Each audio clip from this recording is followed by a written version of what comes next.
आर.टी.ईच्या 11,000 जागांसाठी 10,500 अर्ज. शिक्षण हक्क कायदा अर्थात आर.टी.ई अंतर्गत विविध शाळांमध्ये प्रवेश घेण्यासाठी ठाणे जिल्ह्यात 10,500 अर्जांची नोंदणी झाली आहे. गेल्या आठवड्यात 14 जानेवारीपासून ऑनलाईन अर्ज करण्यास सुरुवात झाली असून 11,320 जागांचा राखीव कोटा आर.टी.ई अंतर्गत ठेवण्यात आला आहे.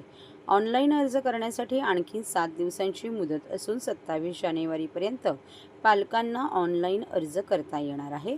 त्यामुळे राखीव जागांपेक्षा अर्ज जास्त येण्याची शक्यता आहे.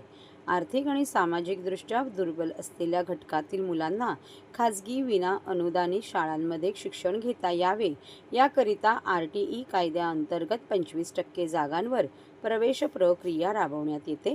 शैक्षणिक वर्ष 2025-26 करिता आर.टी.ई प्रवेश प्रक्रियेला सुरुवात झाली आहे.